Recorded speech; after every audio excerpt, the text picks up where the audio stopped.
sibling. I am, however, going to be taken over by my wonderful friend. Take it away, Ed Morrissey.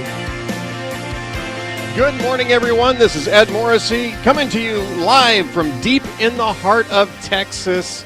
Great to be back with you, and it's great to be filling in for Hugh, who's taking a well-deserved day off after a very long vacation. Dwayne, no, that's not really true. You guys were hard at work on that cruise. I mean, I'm not sure that people really appreciate just how much hard work goes into an event like that. And I'm actually surprised that you guys are ambulatory at this stage.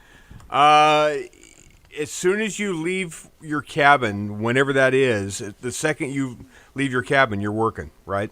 Right, exactly. I mean, you've been on a listener cruise before. I have. You and I did a listener cruise to Alaska, and we weren't doing daily radio on that either. I mean, we were just meeting with the good folks that came with us. So we were having a blast, and we actually had a much more relaxing time than I suspect you and you had on your vacation, Dwayne. Your vacation. Yeah, to France. he was reading and prepping pretty much, on and off all day, a little bit every day.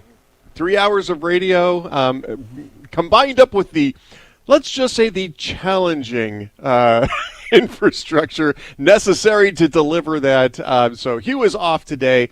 We're going to have a lot to discuss today. And, of course, the hottest issue right now is abortion. We're going to get to Russia a little later on, too, because Vladimir Putin had his Victory Day speech. The vaunted Victory Day speech, and turned out to be sort of a whiny nothing burger. We'll get into that a little later on in the show. But right now, of course, the big issue is the Supreme Court, the Dobbs decision coming down at some point. And, of course, we've already seen the leaked draft from February without really knowing whether or not it's actually still representing the majority opinion. Of course, because all of this is still in flux. This is a process. A Supreme Court decision is a process. It's a collaborative process. It takes a long while usually to unfold.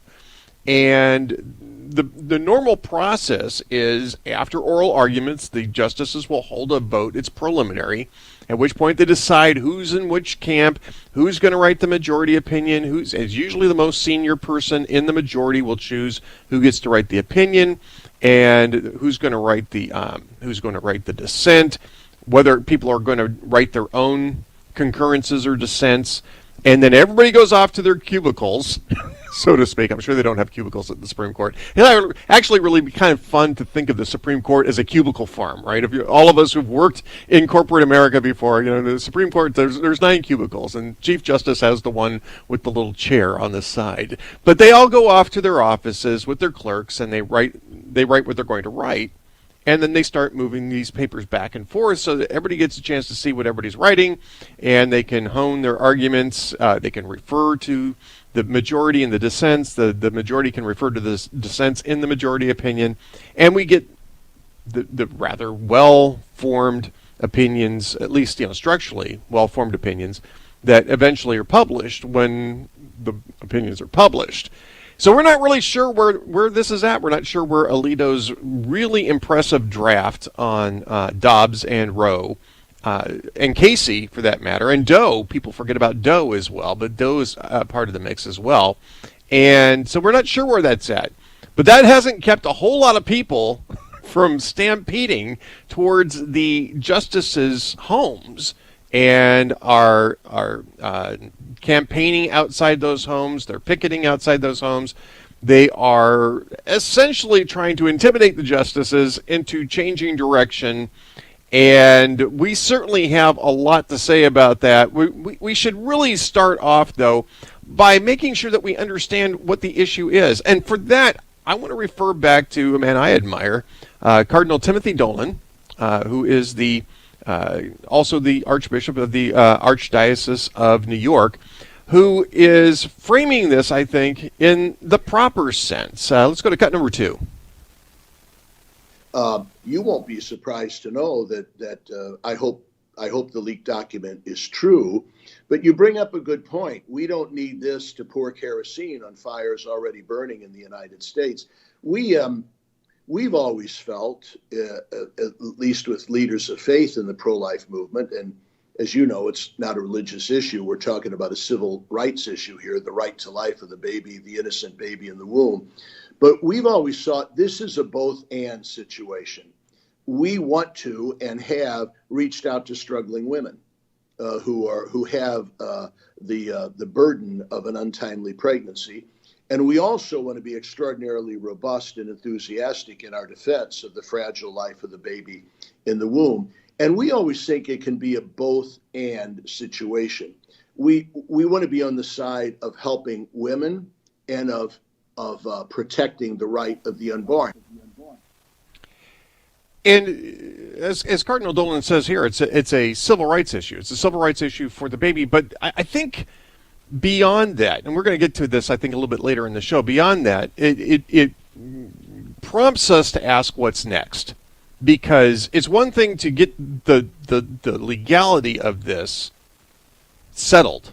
And it's not even going to be settled. We're going to get to that as well. But at least put back in its proper form. But at that point, you still have to deal with the reality of unwanted pregnancies, women who are in crisis, and how do you approach that in a post-Roe, post-Dobbs world? But first, you have to get there. And just to contrast with Cardinal Dolan, I want to play for you Hakeem Jeffries on Morning Joe, who frames this a little differently. Let's go to cut number 10. And so the battle lines have been drawn and the stakes are very crystallized. You either stand on the side of freedom or you stand on the side of tyranny. You stand on the side of a woman's freedom to make her own healthcare decisions, or you stand on the side of government mandated pregnancies. Even in the case of rape or incest, you stand on the side of the Constitution or you stand on the side of the cult, which wants to impose its values on the rest of us. Well, okay. And this is the problem that we're going to be running into, right? Is forced pregnancy, the idea of forced pregnancy. There's no such thing as a forced pregnancy. I mean, you can say perhaps in the case of rape or incest, that certainly there's force involved in that, and those are tricky cases. If you go by the data, though, from the Guttmacher Institute, which is not exactly a pro-life outfit, those account for about 1.5% of all abortions in the United States. That's it, 1.5%. The rest, 98% of abortions, are just elective abortions by women who just choose not to be pregnant. Now, there are probably a lot of those are still going to insist on wanting to get pregnant, but part of that is about the easy access to abortion and the lack of other options that are presented to them. And I think we've been through this for 50 years. The pro-life movement has been through this for 50 years. Pro-choice has been through this for 50 years too. There are other options. There are ways to address this that are positive. There are ways to address this that are uplifting. And I think that's what Cardinal Dolan wants to get to, whereas Hakeem Jeffries just really wants to focus on you have to have abortion or it's tyranny, without explaining that abortion is tyrannical to the child whose life is ended in abortion. And that is a civil rights issue for that child, because all of our civil rights are based on natural law. The actual civil rights are based on natural law. The natural right to life, the natural right to defend your life, being primarily the natural rights involved here.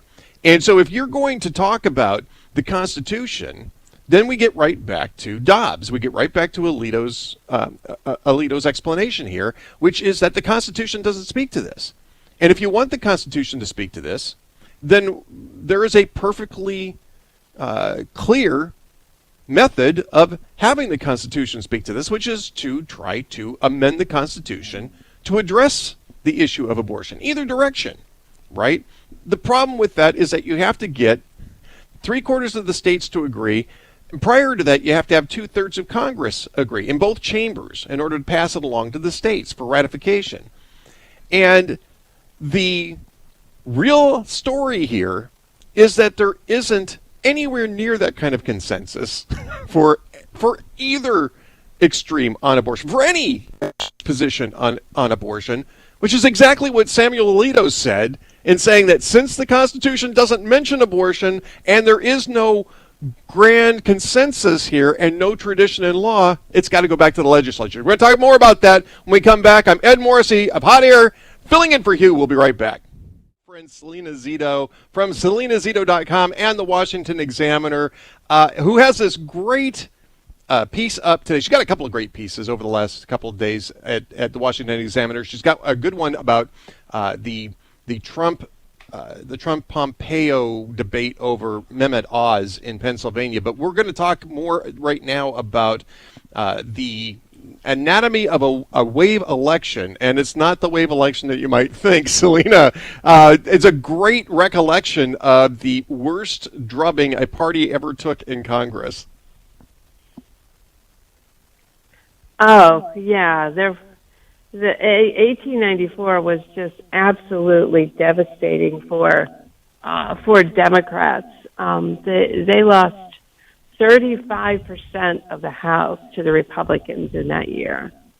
Right, and it would be about the same scale, really. I mean, we're talking about you'd have to lose about 140 seats in this election in order to come up to the same scale as the wave election of 1894. But there were things that were specific to that election, but there were some similarities that you suss out of that election that really do speak to what's going on in this cycle, Salena. Yeah, I think it's really interesting because that was Grover Cleveland's second non-consecutive presidency, right? So you would have thought he would have learned a lesson by losing previously as to being really in tune and to what was going on with the electorate. But no, absolutely not. He was stubbornly set in his ways. The Democrats were seen as the party of the elite. Sounds familiar? As a party that was in bed with big business. Again, sounds familiar. And wildly out of touch with the electorate. In particular, right after the Great Panic of 1893, which had caused a devastating recession. But the Democrats, Cleveland and the Democrats were just stubbornly stuck in what they thought should be done, which was the opposite of what should have been done. And the American electorate let them know that, yeah, we're not down with you. I mean, the amount of, they lost 130 seats. That is almost double the amount that the Democrats lost in 2010. Right. And I mean, it was a completely realigning election. Democrats did not get back in power for 16 years after this election. What I find interesting about this is that you also in this election, the 1894 election, you had an administration that had, fairly good relations with the media. You had a sympathetic media. Yeah. They had control of the narrative, and they were speaking about things that really voters weren't on voters' minds. You talk about this in your piece, and again, this is at the Washington Examiner. You should definitely read this. You say, that Democrats in this cycle are talking about extremist Republicans. We saw this from Joe Biden, who's saying, there's never been an organization as radical as MAGA, even though it's not an organization at all, and B, almost in the same breath, I think it was the next day, he was reminiscing about how he could sit down with segregationists and have lunch with them when he was first in the Senate. But also, the January 6th stuff, transphobia, abortion, even though abortion is a very hot issue right now, those aren't the issues that people care about when they go to vote. They care about inflation, they care about crime. And so it's almost, you get the same sort of disconnect, Salena. Yeah, absolutely. As to your point, they have this media, the Democrats have the media in their pocket, and they use them to really attack regular folks. Like it was just like a sledgehammer against the working class, and it failed absolutely miserably. And what is really interesting is that Democrats had just won a record amount of seats just 4 years earlier in the 1890 elections. Right. So, I mean, they had squandered not just a majority, but a majority of everyone that they absolutely turned off, and they turned off for an entire generation. Well, you can read more at SalenaZito.com. It's got links to all her posts. Really quickly, Salena, got 10 seconds. When Elon Musk buys Twitter, are you coming back to Twitter? No. Well, you're smart then. You're smart. Salena Zito, that's the reason why you got to read Salena Zito, because she's so smart. SalenaZito.com, that's where you go to read everything that she's writing. I'm Ed Morrissey of HotAir.com, filling in for Hugh Hewitt. We'll be right back. Good morning, everyone. I'm Ed Morrissey of HotAir.com, filling in for Hugh Hewitt today. Having a great time, by the way. We've had a great couple of hours, and we've got a busy hour, and we're going to start off with another one of my friends, Jim Geraghty of National Review, nationalreview.com, at Jim Geraghty on Twitter. We're going to talk a couple segments here. We're going to first talk about the hot story of the week, which is the Dobbs draft leak and its impact on politics. Jim, welcome to the show. Great to have you with us.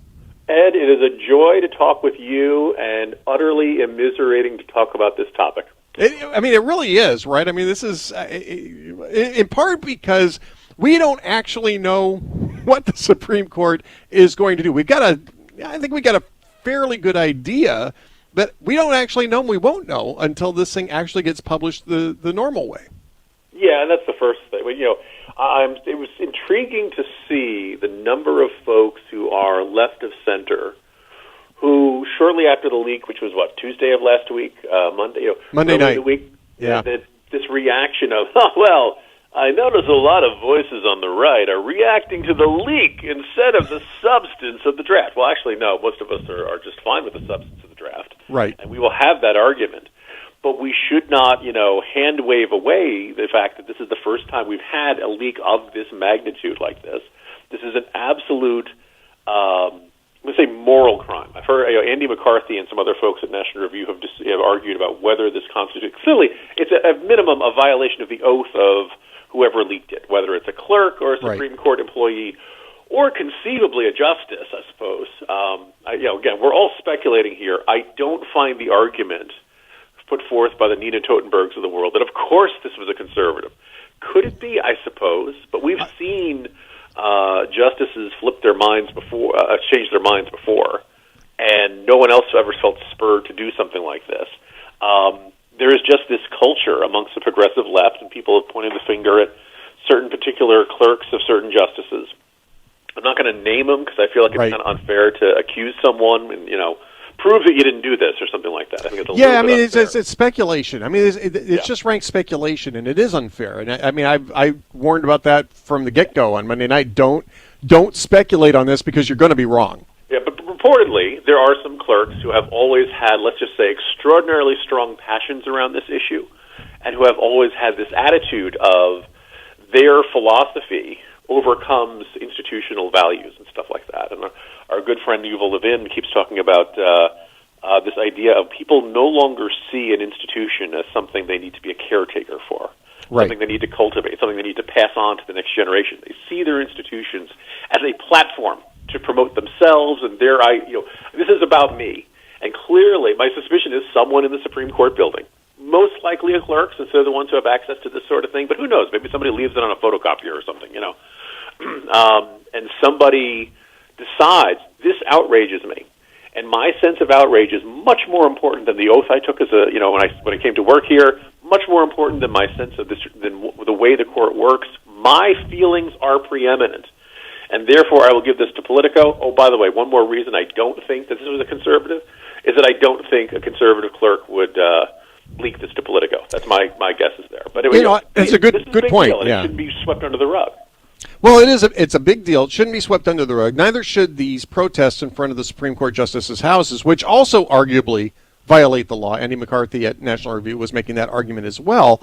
And you have people who are now excusing that, because we've just had, a year and a half, a year and a quarter of outrage, I think justifiable outrage over what happened on January 6, 2021 at Congress. But you've got basically the same thing here. You've got mobs forming in front of Supreme Court justices' houses to basically intimidate them into not overturning Roe v. Wade.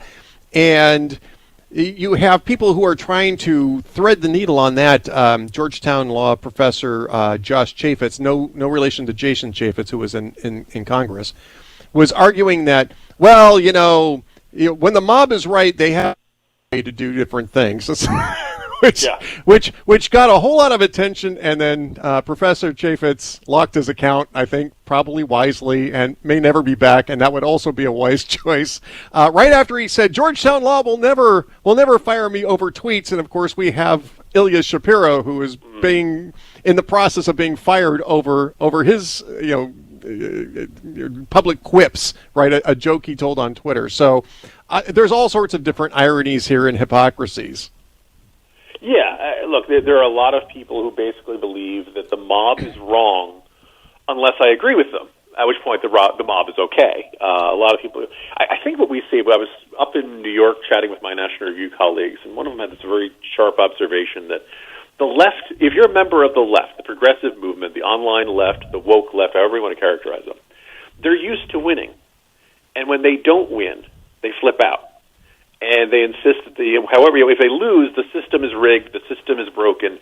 They don't believe in any type of legitimate losses. One of the things I think is really important about this is in 1973, pro-lifers got a decision that they struck them as bad as Dred Scott, as bad as Cora Monte. The Supreme Court is not infallible. Right? Every once in a while, the Supreme Court is going to make a decision that is just, nope, they botched it. It is completely wrong. It is not consistent with the Constitution. And I think the other thing which is so clear about Roe versus Wade is that the justices back then thought, this is going to solve the controversy.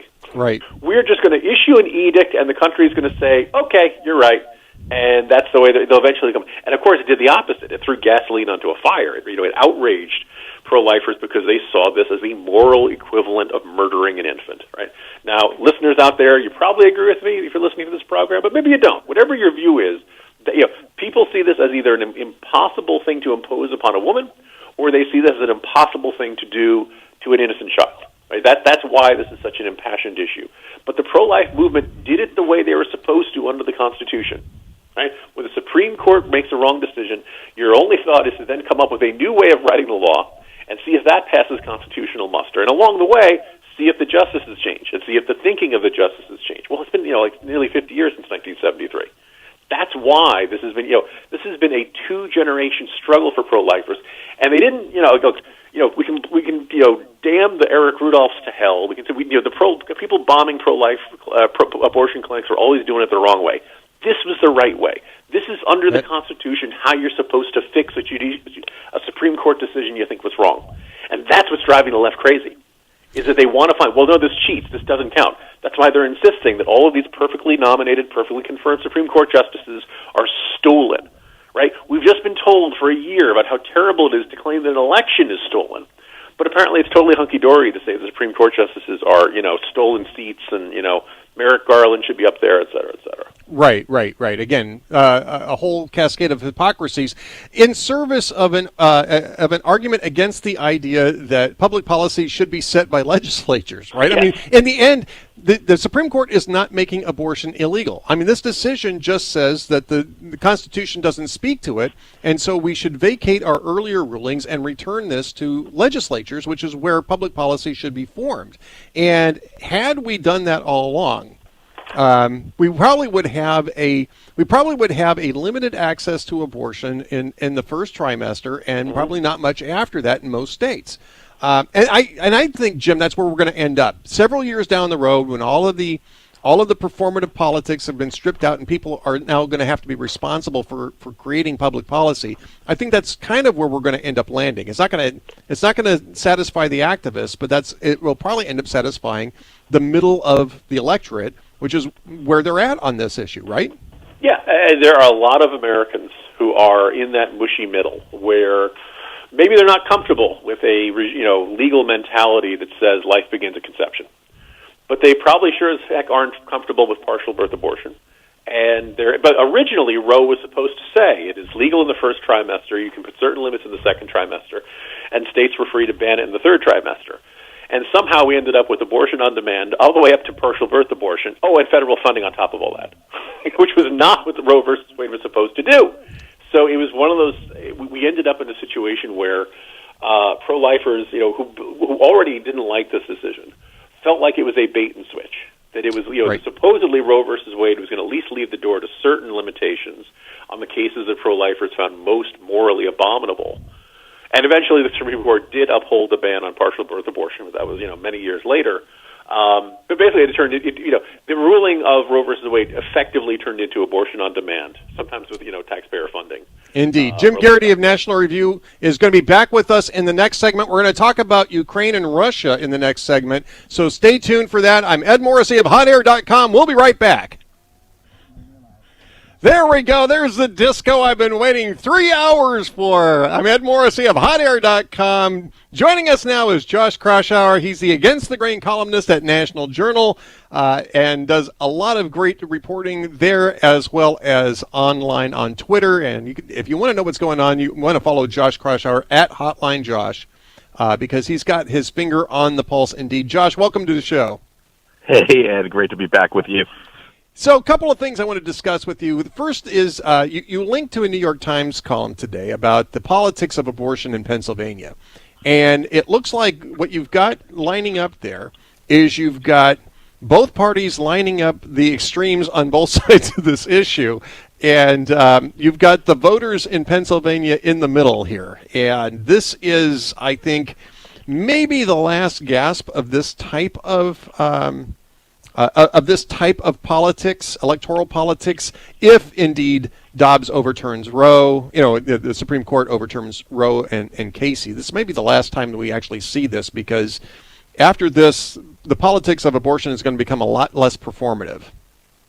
Yeah, I mean, Ed, the politics of abortion are very nuanced, and anyone who thinks this is a black and white issue politically, that this is going to be a slam dunk that'll make the Democrats much more competitive in the midterm elections, is deluding themselves. But Right. I do think that, number one, given just how favorable the Republican environment has been so far, they lead on almost every issue when you look at the national polls.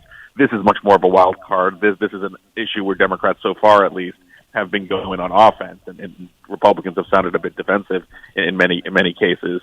And you mentioned Pennsylvania, as I mentioned that New York Times article. There are a couple states, Pennsylvania is one of them, Michigan, Wisconsin being the other big two, or the big three, that have governor's races where if you elect a Republican with a Republican legislature, there's a real chance that abortion could be outlawed or greatly restricted in these swing states. So in those three states, I think Democrats might be able to change around their political fortunes. Josh Shapiro running for governor. On the Democratic side, we don't know who the Republican is going to be quite yet, but that is a state, Pennsylvania, where that might be a winning issue. We've seen, but Pennsylvania abortion politics have always been front and center with Bob Casey, the senator's dad, one of the leading pro-life Democrats back in the day, and you've seen a lot of Republican diversity within the Republican Party in Pennsylvania on that issue. But that is going to be one of those races in Pennsylvania, the governor's race, the Senate race, where you're going to see abortion front and center. I think that's probably true, but I don't know that voters are really going to care about it, right? I think what they're really going to care about is inflation, is a housing shortage, other shortages of goods at the grocery stores. I think those are the issues that voters are really going to be interested in. And it's really going to be the party that speaks to that. If either party ends up speaking to it in Pennsylvania, that's really, I think, going to have the lead in those elections. Yeah, I mean, Democrats run the risk of talking about abortion rights at the expense of inflation, the economy, quality of life issues that are much more front and center in many voters' minds. But make no mistake, like there are a lot of single issue voters, Democratic voters, and maybe even some swing voters that might be mobilized to show up at the polls, might be persuaded to vote, in a governor's race especially, that's a little perhaps less partisan might be able to be persuaded to vote Democratic, based on that issue if they thought that there was something at stake. So, I think we still have a ways to go. We don't even know what the decision is going to look like. Right. The draft. So I think people need to kind of take a deep breath.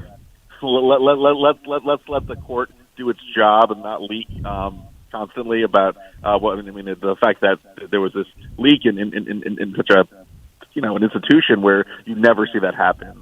It really was a real violation, and people need to take the temperature down and start debating this without going crazy.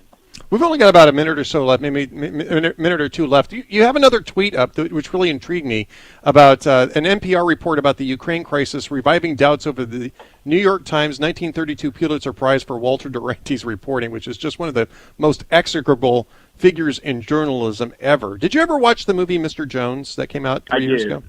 And that is a wonderful movie. It is. Shows how depraved Geraghty was, and how horrible the famine in Ukraine in the 1930s was. It was a really great film. Do you think that this is something that's going to come up? I mean, NPR is raising it. I'm a little surprised to see NPR raising this. The New York Times really has never had a good response to this. Do you expect that the New York? You got like 30 seconds. Do you expect the New York Times to change its position on Geraghty at this late stage? There are some voices within the Times. Bill Keller, the former executive editor, that actually has said that they should revoke the Pulitzer Prize 1936 for Walter Duranty. I'm sort of skeptical that they're gonna go that far, but if only because it would create a precedent for there are a lot of other Pulitzer Prizes that may not look so good in hindsight. So that would set some precedent that they may not want to go that far. But certainly, I think that's one of the more disgraceful episodes in journalism. Absolutely. Josh Kraushaar, thank you so much for being with us. Always great to get the pulse from Josh on Hugh Hewitt's show. Hugh's coming back tomorrow, so you can tune in tomorrow. I'm Ed Morrissey of HotAir.com saying thanks for tuning in. We'll see you soon.